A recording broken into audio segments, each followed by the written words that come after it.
Welcome, folks, to my Let's Play of Baldur's Gate, the Enhanced Edition for Nintendo Switch. Now, this game I played a long time ago. I never beat it. Um, as always, I was not too young to play it, but I just couldn't get past the first level. This game was released in December 21st, 1998. Then it was re-released after that. They added a new campaign for the PC for a while ago. It had some controversy due to the inclusion of a trans character, which is quite stupid for people to get upset over that, but you know how the internet is.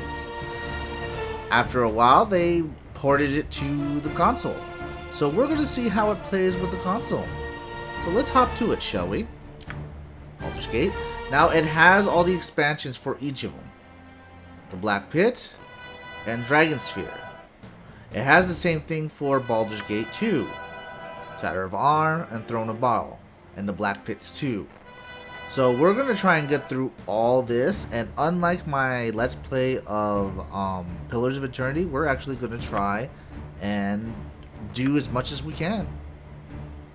Now, I had started playing a while ago, but got distracted, so didn't play it, so we'll start a new single player. New game. As always, for cutscenes, I will grow quiet.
Okay. As always, I'm gonna pick a female orc if I can.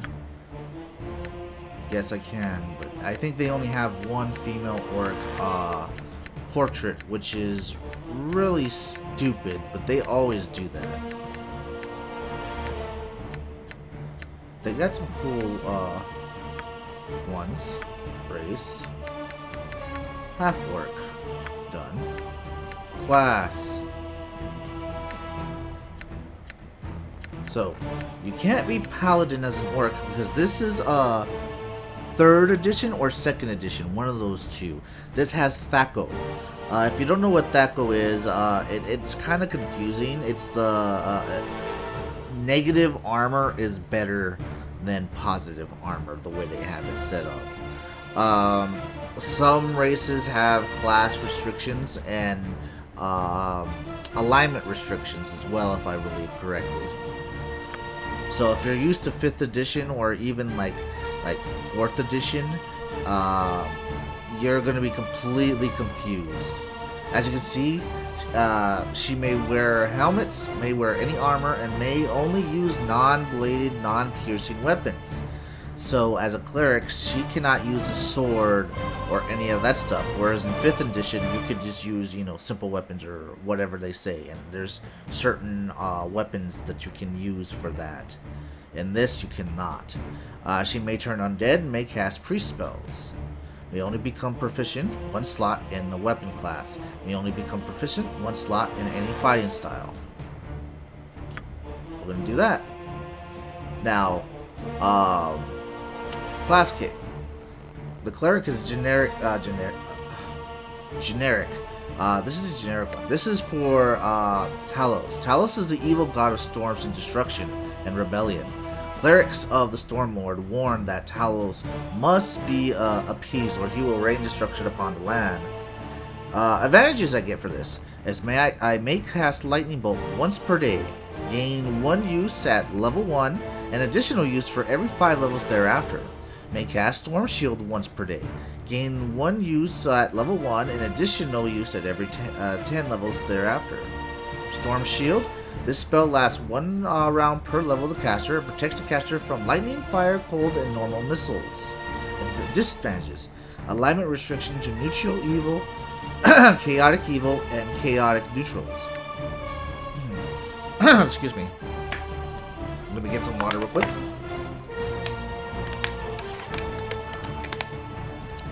The Priest of Hell.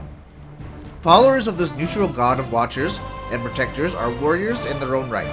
They're often seen as defenders of the innocent. Advantages. May cast True Sight once per day. Gain 1 use at level 1 and additional use every 5 levels thereafter. May cast Seeking Sword once per day.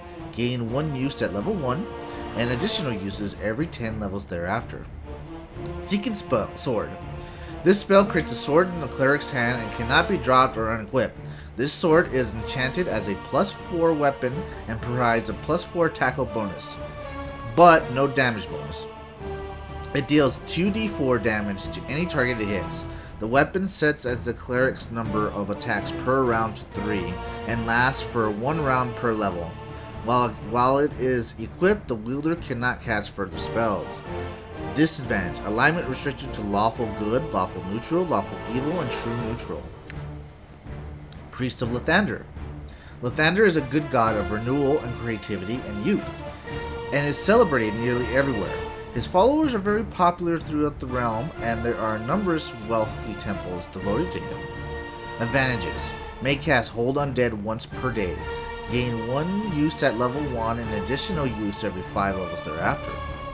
May cast Boon of Lanither once per day. Gains 1 use at level 1 and additional use every 10 levels thereafter. Boon of Lathander. This spell lasts 1 round per level of the caster. It gives the caster a +1 bonus to attacks and damage rolls, and a +1 to all saving throws, and 1 extra attack per round. It also protects the recipient from level drain. Disadvantages. Alignments restricted to lawful good, neutral good, chaotic good, and true neutral. Tyr. The Priest of Tyr is a deity of law and justice and is primarily concerned with the punishment of wrongdoers and the general filtering of law and good in the world. The belief in justice, though benevolent, force or at least armed villages is the reason for Tyr's existence. Tyr holds a great prominence in the Pantheon due to his position as a leader of the Triad, a trio of lawful good gods that are collectively devoted to the concept of courage, justice, benevolence, relief of suffering, duty, obedience, honor, and to some extent, righteous martyrdom. Advantages. May cast Exhaustion once per day, every 5 levels of the caster. Starts at level 1 with 1 use. Exaltation. This spell enables the priest to aid and protect anyone from being other than themselves by touching the cast. By touch, the caster removes the effects of fear, sleep, feeble mind, unconsciousness, and intoxication, as well as berserk and confusion states of mind. In addition, the recipient is protected against spells and other attacks that causes these effects for 1 turn. May cast Divine Favor once per day, every 10 levels of the cast, starting at level 1 with 1 use. Divine Favor. The spell gains the caster 1 bonus to hit and damage roll every 3 levels of the caster. The spell lasts for 2 rounds. Disadvantages. Alignment restricted to lawful good, neutral good, and lawful neutral. Priest of Tempest. Tempest, also known to Lord of Battles or Forehammer, is random in his favor, yet his chaotic nature favors all sides equally. Lord Tempest may be on an army's side one day and against them the next. Such is the nature of war. Tempest clerics can be found on both sides of the conflict, as none can ever truly know whom the war god will favor. Advantages. May cast Holy Power 1 per day. Gain 1 use at level 1 and additional use every 5 levels thereafter. May cast Chaos of Battle once per day, gain 1 use at level 1, and additional use every 10 levels. Chaos of Battle. Chaos of Battle applies the bonuses to all allies and penalties to all enemies within 30 feet radius of the caster. The spell lasts 1 turn and will randomly affect target's armor class and hit points with tackle, saves, or luck. The magnitude of the effect starts at 1, 4 hit points, and at level 1 will improve by 1, 5 per hit points, every 6 levels of the caster. Disadvantages. Alignment restricted to chaotic good, chaotic neutral, chaotic evil, or true neutral. Now, Rogmesh tends to be usually lawful evil. And there's only one lawful evil god, and that is Helm. Which is a shame. So we're gonna pick Helm. Alignment. Lawful evil. These characters believe in society and its benefits to them to benefit themselves. Structure and organization elevate those who deserve to rule, as well as provide a clearly defined hierarchy between master and servant. To this end, lawful evil characters support laws and societies that protect their own concerns. If someone's hurt or suffering because of a law, that benefits lawful evil characters. Too bad. Lawful evil characters obey the law out of fear of punishment, because they may be forced to honor an unfavorable contract or oath they have made. Lawful evil characters are usually very careful about giving their word. Once given, they break their word only if they can find a way to do it legally, within the laws of society. An iron-fisted tyrant and devoted greedy merchant are examples of lawful evil beings. Okay. Abilities.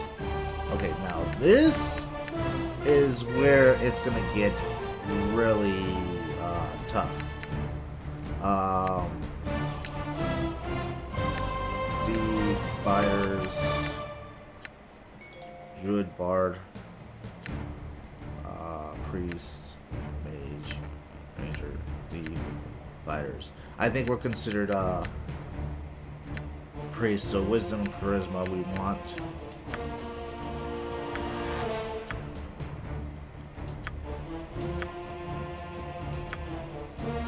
Now we want a good rolls. We want everything a little bit high. Unlike 5th edition, this is a lot different.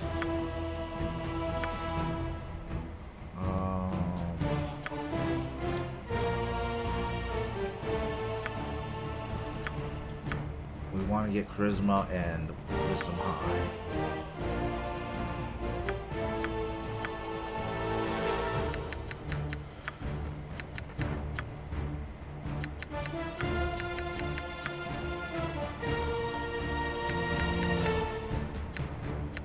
No, intelligence is bad.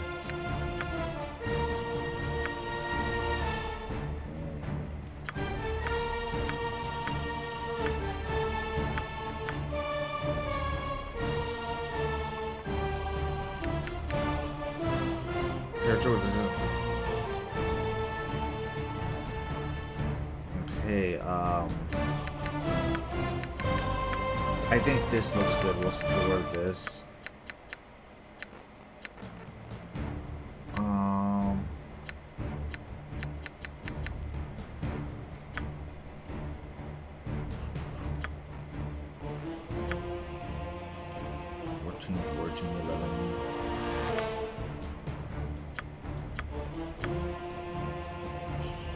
Like I said, 3rd edition or 2nd edition is a lot different than what I'm used to, 5th edition and 4th edition. So even if it looks good, it might not be good rolls.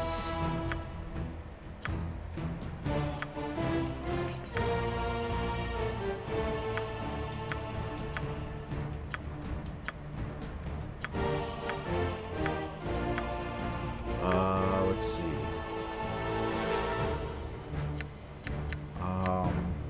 No, we're just gonna go with this. We will take 1 from this and put it in Scon. 2 actually. Oops. There we go. This might be decent right here.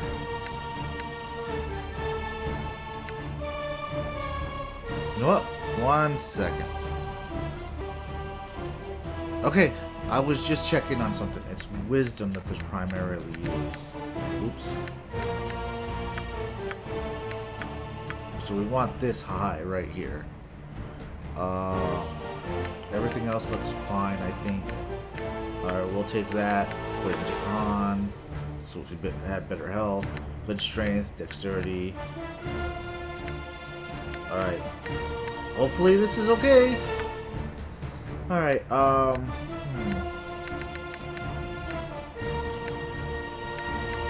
We're gonna put a point in mace. And, we don't use swords, though. So we'll put it in,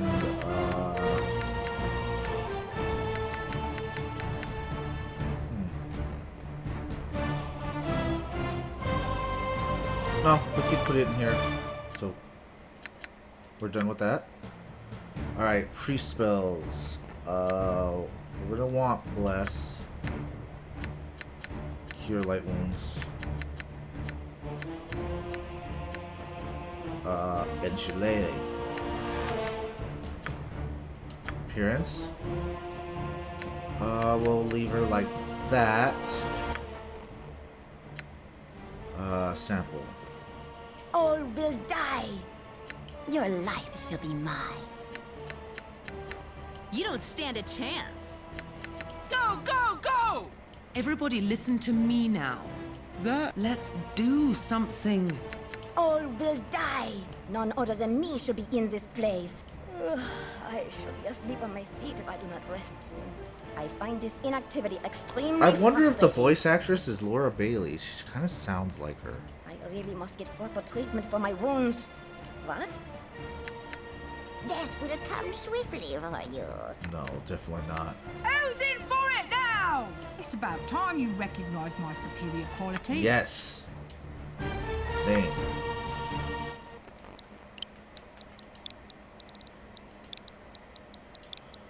Nash.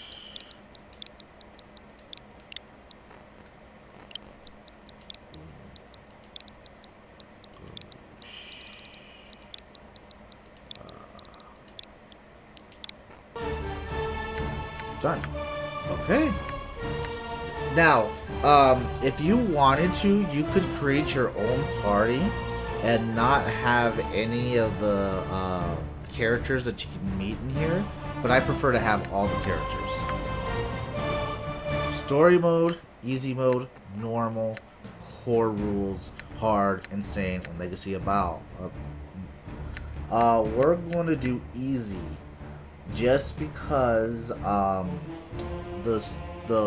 this has like literally the rules of 3rd edition, 2nd edition, and I have no clue of the rules, so I don't feel safe doing what I would normally do, and it would be core rules. So we're just gonna go with, you know, we'll just do normal actually. Venture forward. Haven't you got nothing Nestled better to atop do? the cliffs that rise from the Sword Coast, the citadel of Candlekeep houses the finest and most comprehensive collection of writings on the face of Farron. It is an imposing fortress kept in strict isolation from the intrigues that occasionally plague the rest of the Forgotten Realms. It is secluded, highly regimented, and it is home. Within these hallowed halls of knowledge, your story begins. You have spent most of your 20 years of life within this keep's austere walls, under the tutelage of the sage Gorion. Acting as your father, he has raised you on 1,000 tales of heroes and monsters, lovers and infidels, battles and tragedies.